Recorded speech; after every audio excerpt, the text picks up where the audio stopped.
shouldn't I be doing something else? Isn't there something else? Like, is anything I'm doing here, does it matter at all? Is it of value? Because if I was a really good pastor, would they be leaving? Hey, I'm Jon Oettel, and for the last 10 years, I was a pastor up in St. Cloud, Minnesota. The first half of that 10-year period was with children, parents, family ministry.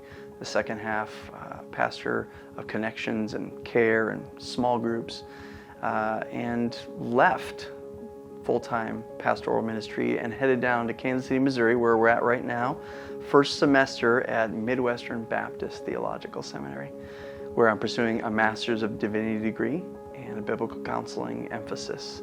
And so after that, I hope to continue to return to pastoral ministry and see what the Lord has next for me there. In life, you have these high highs, and it's just like people come in and they tell you these joys, and you're like, yes, I'm excited for you. And then you have these low moments that people don't realize how low the moment will be. They think they've hit bottom, but there's 6 or 7 more levels down. And they're deep kind of valley moments of life that they're just really struggling. And so to meet them where they're at and to help them see that God's for them and with them in that, and even in that despair, that God doesn't walk away. Even if that despair is caused by their sin, God is still there and present. So that's one of the joys, and that's kind of why I'm also headed back in seminary now, is I continue to be a better pastor, shepherd, by being trained and equipped with more tools on how to care and biblical counsel others in need. My least favorite thing, and probably will always be, because I do love people so much, is to see people leave the church. And to see people leave and not return to a church is the grandest problem, and that does cause me to weep. That causes me to cry.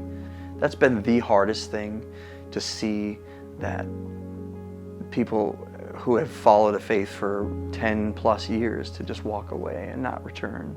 And then at times you just feel like, shouldn't I be doing something else? Isn't there something else? Like, is anything I'm doing here, does it matter at all? Is it of value? Because if I was a really good pastor, would they be leaving? If I really shepherded and cared for them well, would they be, walking out the door with an email goodbye at best?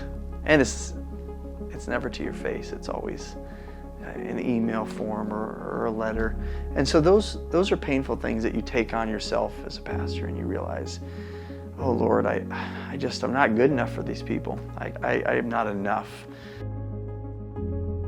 At times that's caused me to question in the darkest times, like, talking to my wife, like, should we stay? Is there something else? Maybe I go back to teaching at this point. Maybe I just go, I'm a teacher by trade. Maybe God, maybe your call wasn't as clear as I thought it was. And maybe I should have just stayed teaching, because this is too tough.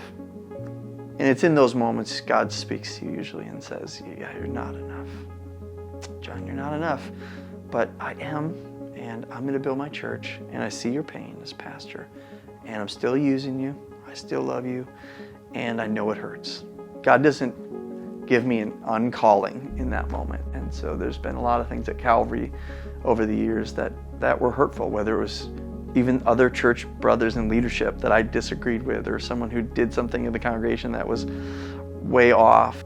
God didn't say no. I've released you, and I want you to leave. So I felt, if that's the case, my wife isn't asking me to go, we're on the same page, God hasn't said to, I should continue pressing on in those hard times at Calvary. And it became clear, just like the call to come to Calvary, the call away eventually did happen. I kind of kept praying and talking to God, and my wife, just like, when would be a good time to pursue what I've had this dream of, is going back to school. And so it seemed just abundantly clear that as I want to continue to be a better pastor and a care and counseling pastor, whether it's senior pastor or with a strong emphasis in care, or an associate pastor, I want to continue pastoring with care and having those tools, it was going to be here at Midwestern.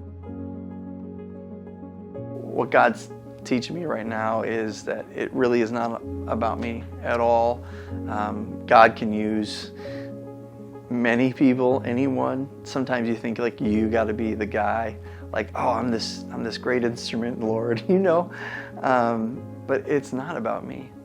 God will use me how He will. And so that's actually been kind of a humbling experience about coming down here as a 42-year-old with other people. Like, you were a pastor. Wait, you're going to just spend money, take time away from your career to do the thing you were already doing. That doesn't make sense. Well, it doesn't make sense. Other than God saying, this is what you're going to do, and I want you to do this. I'm going to equip you here. This is what I want to do. This is what I want to be.